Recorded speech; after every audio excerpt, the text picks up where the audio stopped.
مشرکین مکہ میں ایک بڑی مصیبت تھی، اپنی طرف سے انہوں نے کچھ جانوروں کو حرام کیا ہوا تھا، اور بتوں کے نام پہ بھی جانور چھوڑا کرتے تھے، یہ فلاں بت کے نام پہ، یہ فلاں بت کے نام پہ، ابھی سے کوئی ہاتھ نہیں لگا سکتا، کوئی کاٹ کے کھا نہیں سکتا، مقدس، یہ جو مقدس گائے کا تصور ہے نا، یہ بہت پرانا ہے۔ تو کہتے تھے یہ جانور ہم نے فلاں کے نام پہ چھوڑ دیا، اب یہ مقدس ہے، اب اس کو کوئی ہاتھ نہیں لگائے گا۔ اس صورت میں اللہ نے اس کا بہت بیان کیا اس بات کو کہ حلال و حرام کرنا کس کا کام ہے؟ اللہ کا کام۔ جس چیز کو اللہ حلال کر دے کوئی حرام نہیں کر سکتا، جس کو حرام کر دے کوئی حلال نہیں کر سکتا۔ اس لیے فرمایا کہ اے ایمان والو، اللہ نے جو چیزیں حلال کی ہیں اس کو استعمال کرو، وَلَا تَتَّبِعُوا خُطُوَاتِ الشَّيْطَانِ، اور شیطان کے راستوں پہ مت چلو۔ تو جو اللہ کی طرف سے حلال ہے نا، اس میں اللہ نے صاف لفظوں میں اجازت دے دی ہو۔ اب عربوں نے تو، جو مشرکین تھے، انہوں نے تو کچھ جانور حرام کیے ہوئے تھے، تو صرف یہ جانور کے بارے میں نہیں ہے، کوئی بھی چیز۔ نبی صلی اللہ علیہ وسلم نے قسم کھا کے اپنے اوپر شہد کو حرام کر لیا، تو اللہ نے فرمایا لِمَ تُحَرِّمُ مَا أَحَلَّ اللَّهُ لَكَ، اے نبی جس چیز کو اللہ نے حلال کیا آپ کیسے اپنے اوپر اس کو حرام کر رہے ہیں؟ تو یہ جو ہمارے ہاں اسمبلی میں قانون بن رہا ہے نا، 18 سال سے کم عمر لڑکی کا نکاح وغیرہ اور لڑکے کا نکاح، یہ اجازت نہیں ہے، یہ بھی انہی حکام میں سے ہے۔ یہ ایسا حکم ہے جس کو اللہ نے صاف لفظوں میں حلال کیا ہے۔ بہت شور کی آواز آ رہی ہے، ان کو چپ کرائیں، چائے کا شور سے کیا تعلق ہے؟ بچے میرا خیال ہے شور کر رہے ہیں پیچھے۔ تو کیا ہو گیا، اتنی دیر سے کیوں آ رہی ہیں چیزیں؟ دیکھو، دو قسمیں ہوتی ہیں حلال کی، کیونکہ آج یہ موضوع بہت زیادہ بیان ہوا ہے۔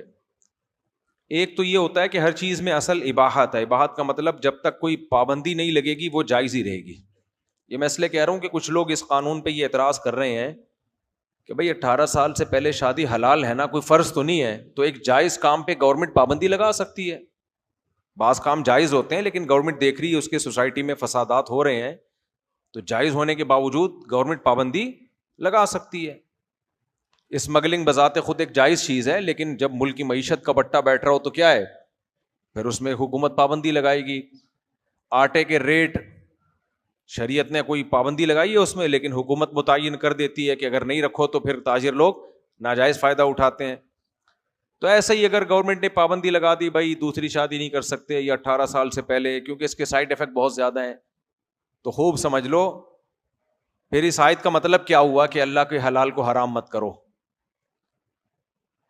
پھر مطلب کیا ہوا؟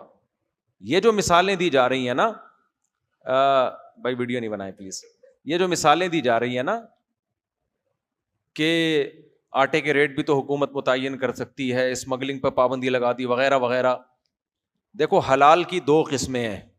ایک حلال وہ ہوتا ہے جو شریعت کے کہنے سے حلال نہیں ہوتا، ویسے ہی حلال ہے۔ ہر چیز میں اصل حلال ہے جب تک کہ شریعت اس کو حرام قرار نہ دے دے۔ لال بتی پہ رکنا بھی جائز ہے، چلنا بھی جائز ہے، روڈ پہ جب آپ چلیں جب رکیں۔ تو ایسے قوانین میں حکومت مینجمنٹ کے لیے قانون سازی کر سکتی ہے تاکہ لوگ ایک اصول اور ضابطے میں آ جائیں، یہاں جائز ہے۔ لیکن جہاں اللہ اس کے رسول نے واضح لفظوں میں کہہ دیا کہ یہ حلال ہے، واضح لفظوں میں کہہ دیا ہماری طرف سے اس کی اجازت ہے، وہاں قانون سازی کر کے پابندی نہیں لگائی جا سکتی، کیونکہ پھر اس کا مطلب ہوگا کہ اللہ پرمیشن دے رہا ہے صاف لفظوں میں، تو اس کو کہتے ہیں شرعی مباح ہے، یہ یعنی شرعن حلال ہے، یہ شرعی طور پر اس کی اباحت نازل ہوئی ہے آسمان سے۔ جیسے شہد اللہ نے حلال قرار دیا، اب گورنمنٹ اگر قانون بنا دے شہد حرام ہے تو بھی حرام نہیں ہوگا۔ تو جو اللہ اس کے رسول نے جس کو واضح لفظوں میں حلال قرار دے دیا ہو تو اس پہ قانون سازی نہیں ہو سکتی، وہ پھر شریعت پر زیادتی ہے۔ تو دو شادیوں کی اجازت عدل کی شرط کے ساتھ اللہ رسول نے دی ہے۔ 18 سال سے کم عمر کی صرف اجازت نہیں دی بلکہ ترغیب دی جا رہی ہے، بالغ ہوتے ہی نکاح کرو اگر جوڑ کا رشتہ مل جائے۔ یہاں پابندی لگانے کی کسی قانون کو اجازت نہیں ہے، قانون پہ پابندی ہو بھی جائے تو اس قانون کی دھجیاں اڑا دی جائیں، پھر ثواب ملے گا قانون توڑنے کا۔ آپ کہہ سکتے ہیں ثواب کیوں ملے گا؟ ثواب اس لیے ملے گا کہ جب آپ قانون توڑیں گے تو اللہ کہے گا یہ مجھے حکومت سے زیادہ ویلیو دیتے ہیں، ٹھیک ہے نا، یہ کیا کرتے ہیں؟ یہ مجھے ویلیو زیادہ دیتے ہیں. اس کی مثال میں بار بار دیتا ہوں کہ باپ نے اپنے بیٹے سے کہا یہ رسگلہ کھا لے, میں تیرے لیے لے کر آیا ہوں. تو بیٹا کیا کہہ رہا ہے, بیٹے کا جو دوسرا دوست ہے نا جمشید, وہ کہہ رہا ہے مت کھا. اب بیٹے کا دل کر رہا ہے کھانے کا, لیکن وہ جمشید کے کہنے کی وجہ سے نہیں کھا رہا. باپ پوچھ رہا ہے بیٹا میں نے تمہیں اجازت دی ہے, کیا تمہارا دل نہیں چاہ رہا؟ نہیں ابا دل تو بہت چاہ رہا ہے. تو بیٹا میں کہہ رہا ہوں نا کھاؤ, میں تمہارے لیے لے کر آیا ہوں. اب بیٹا کہہ نہیں جمشید نے منع کیا ہے. اب ابا کو غصہ آئے گا کہ نہیں آئے گا کہ میری بات کو تم ویلیو نہیں دے رہے ہو؟ یا تو تمہارا اپنا دل نہیں چاہ رہا ہوتا, جیسے 18 سال سے پہلے کسی کا دل ہی نہیں چاہ رہا یا کوئی اچھا رشتہ نہیں مل رہا, ان کی مجبوری ہے نہ کریں بھائی. لیکن رشتہ بھی مل رہا ہے, مجبوری بھی نہیں ہے, فائدہ بھی نظر آ رہا ہے, گورنمنٹ نے منع کیا ہے. تو یہاں گورنمنٹ اور جمشید بالکل سیم ہے. تو یہاں آپ بولو گے نا کسی دوست کے کہنے پر رسگلہ نہیں کھاؤ گے, پھر ابا کو غصہ آئے گا, ابا رکھ کے چماٹ لگائے گا, بولے گا پھر آئندہ سے اپنا باپ اسی کو بنا لے. تو میں نے اجازت نہ دی ہوتی پھر جمشید منع کرتا تو مان لیتا, لیکن میں تیرے لیے لے کر آیا ہوں, رکھا تیرے سامنے اور کہہ رہا ہوں کھا لے, اور تو کہہ رہا ہے جمشید منع کر رہا ہے. تو یہاں آپ جمشید کا دل دکھا کے ابا کا دل رکھیں گے تو ابا کو خوشی ہوگی. ابا کہیں گے اس کا مطلب تو جمشید کو ابا نہیں سمجھتا, تو ابا کسے سمجھتا ہے؟ مجھے سمجھتا ہے. تو اس لیے خوب یاد رکھو, آپ کا اپنا دل نہیں کر رہا دوسری شادی کا, یا 18 سال سے کم عمر میں نکاح کا, یا پیسے ہی نہیں ہے, وہ جو کہتے تھے نا وسائل ہی نہیں ہے, یا آپ نہیں سنبھال پاتے, وہ آپ کا ہیڈیک ہے.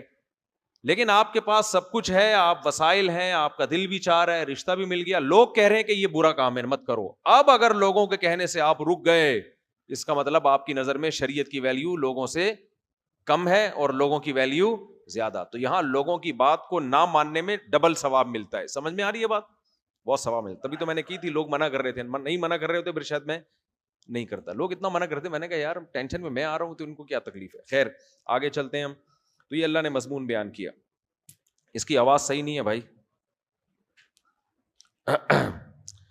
آگے اللہ تعالیٰ فرماتے ہیں وَلَا تَأْكُلُوا مِمَّا لَمْ يُذْكَرِ اسْمُ اللَّهِ عَلَيْهِ. حلال و حرام کی چیزوں میں ایک اور حکم بیان ہوا کہ جس جانور کو ذبح کرتے ہوئے اللہ کا نام نہ لیا گیا ہو اس جانور کو بھی مت کھاؤ. خود سے مر جائے وہ بھی مت کھاؤ, تم نے مارا ہو لیکن اللہ کا نام نہ لیا ہو تو بھی مت کھاؤ. ہاں حدیث میں یہ آتا ہے کہ اگر کوئی جانور ذبح کرتے ہوئے اللہ کا نام لینا بھول جائے تو وہ حلال ہے. وجہ اس کی ہے کہ بعض دفعہ جب ہم جانور لٹاتے ہیں تو وہ اتنی افراتفری کا عالم ہوتا ہے, نام لینا بھول جاتا ہے آدمی. تو اگر بھولے سے کسی سے بسم اللہ چھوٹ گئی تو جانور حلال ہے, جان کر چھوڑ دی تو حلال نہیں ہے. مشرکین اس پہ اعتراض کیا کرتے تھے کہ لو بھائی خود سے قدرت جانور کو مار دے وہ تو حرام ہے, اور ہم جانور قتل کریں تو وہ حلال ہے. یہ کیسا دین ہے بھائی؟ یعنی ایک بکری خود بخود مر گئی تو محمد صلی اللہ علیہ وسلم کہہ رہے ہیں وہ حرام ہو گئی, حالانکہ وہ کس نے ماری ہے؟ بول لو نا, میں نے نہیں ماری. کس نے ماری ہے؟ اللہ نے ماری ہے. اور کہہ رہے ہیں جب ہم خود کاٹ کے مارے تو وہ حلال ہے. تو اس کا اللہ نے جواب کیا دیا؟ فرمایا کہ وَإِنَّ الشَّيَاطِينَ لَيُوحُونَ إِلَىٰ أَوْلِيَائِهِمْ. شیطان کا کام ہوتا ہے اپنے دوستوں کو وحی کرتا رہتا ہے. شیطان کا کام ہوتا ہے اپنے دوستوں کو وحی کرتا رہتا ہے لیجادلوکم, تاکہ وہ تم سے بحث مباحثہ کریں. یعنی اللہ نے اس اشکال کا جواب نہیں دیا. اس لیے جواب نہیں دیا کہ یہ چیز اتنی واضح ہے کہ یہ شیطانی وسوسے کے علاوہ یہ کچھ بھی نہیں ہے. بھائی جس کو تم مار رہے ہو اس کو بھی تو اللہ ہی مار رہا ہے, جو خود سے مر رہی ہے وہ بھی اللہ ہے. تو اللہ نے مار دیا, ناپاک کر دیا نا اس کو. حلال و حرام کا تعلق اس سے ہے کہ اس میں ظاہری یا روحانی نجاست ہے یا نہیں ہے. اگر وہ ہے تو چاہے وہ اللہ لے کر آئے یا خود سے آئے. تو اس لیے اس بےہودہ سوال کا جواب نہیں دیا. بس اللہ نے اتنا کہہ دیا کہ یہ جو سوال یہ لوگ آپ سے کر رہے ہیں اس کا منشا کیا ہے, یہ کیوں پیدا ہو رہا ہے. ان الشیاطین لیوحون الی اولیائہم. شیطانوں کا کام ہوتا ہے اپنے دوستوں کو پٹیاں پڑھاتے رہتے ہیں. کچھ اعتراضات ہوتے ہیں جو شیطان ان کو سکھا رہا ہوتا ہے.